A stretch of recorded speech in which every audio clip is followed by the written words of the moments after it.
Hi. Thank you. Thank you. Today I want to talk about the fall and rise of dating in America. Recently, there's been a lot of cultural commentary about what's happening with dating culture in America, ranging from blogs of all sorts to a recent piece in the New York Times. Has dating really died? Could we have witnessed the very end of finding a romantic partner, of courtship? We can often think about the way that we look for a partner and how that might be changing, but I don't think that's the death of dating. I don't think we've witnessed quite yet the death of courtship, and I don't think we will. Rather, I think we're in the midst of a romantic revolution. I think we're at a point in time that we're going to see the very way that people are forming relationships and how they're forming relationships are changing, and they're changing dramatically. But I don't think that's quite the same as the death of dating.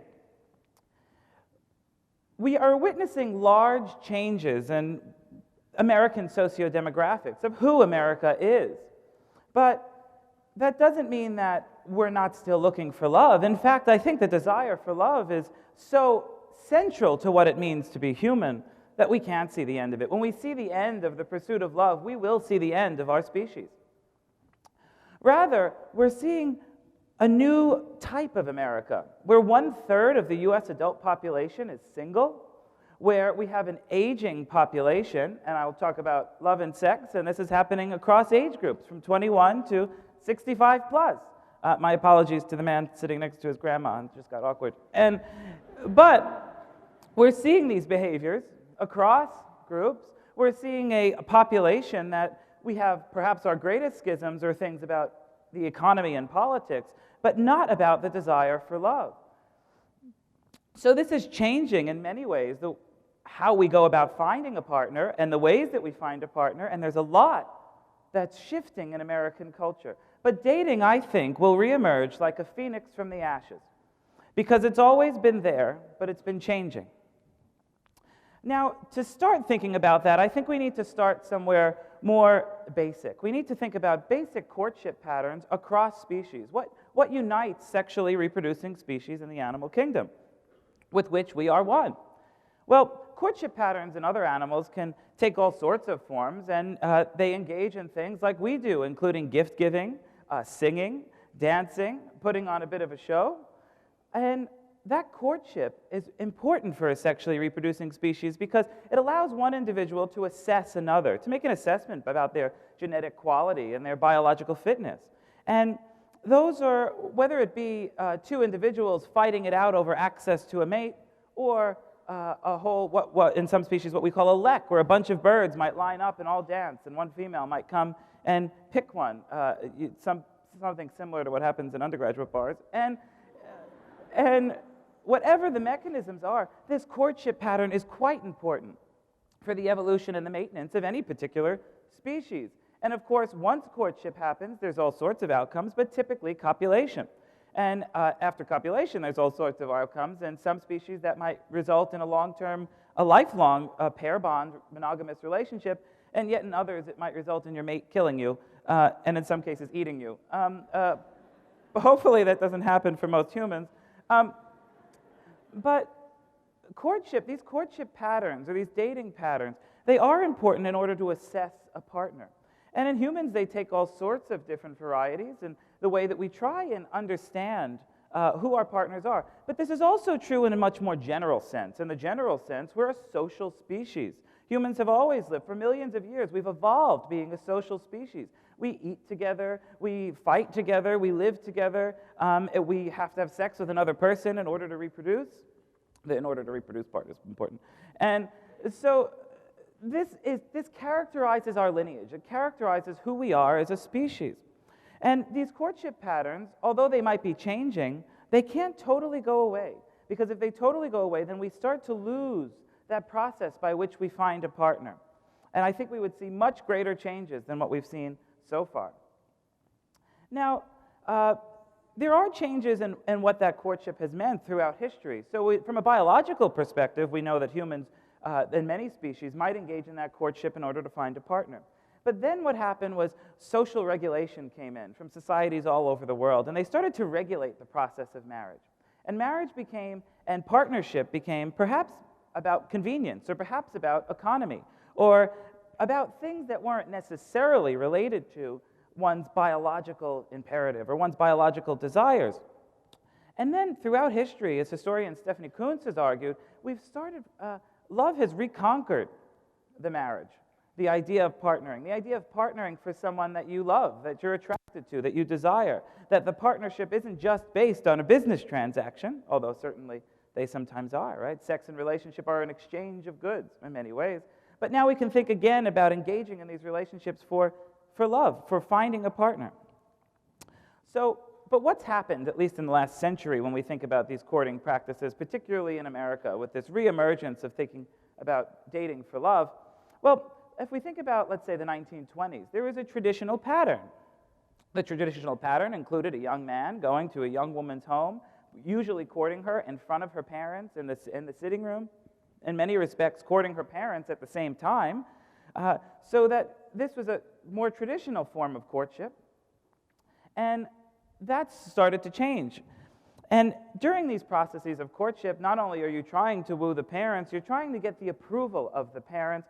Humans are actually fairly unique in the animal kingdom. There are no other species that so heavily involve family and friends, that involve their kin in making a decision about mating, about sex and reproduction. Typically, most of us involve our family more in the relationship decisions than the sexual decisions, but to each his own. But we think about what's happened in that process, and then as we move forward, we think about why did people do this? Why was this courting happening? And the courting was happening for the ultimate goal of marriage, right? Marriage is being the context to then reproduce. So we have this nice fairy tale story of nice young man goes to nice young woman's home, courts her, parents say, we love him, you love him, everyone gets married, heterosexual love conquers all.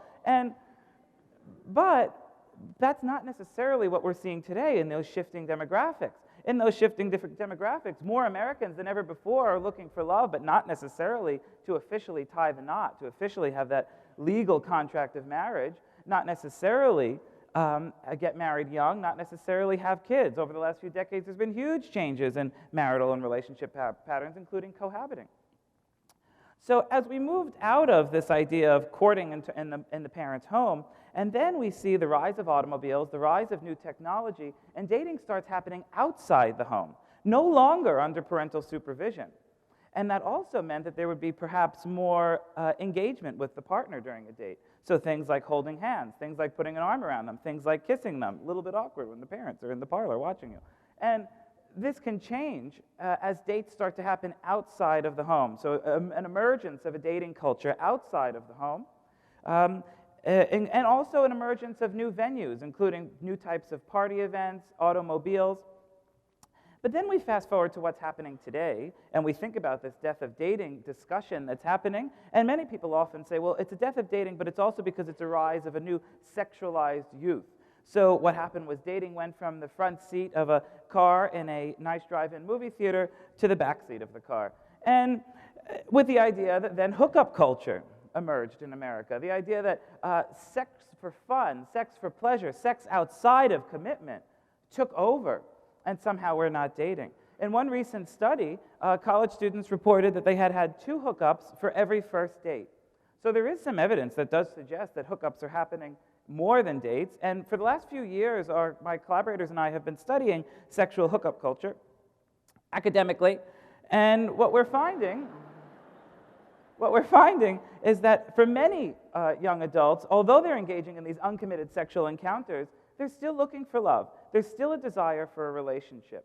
But what many college students are saying on college campuses is, but there's not really a dating culture. I don't necessarily know how do we go about meeting people? How do we go about, in many ways, for a hookup culture environment perhaps among many college students, but also older demographics as well, the date is initiated not by getting to know the person and then perhaps eventually something sexual happens. Rather, something sexual happens, you wake up next to the person and say, hey, want to be my boyfriend or girlfriend? Let's go to lunch.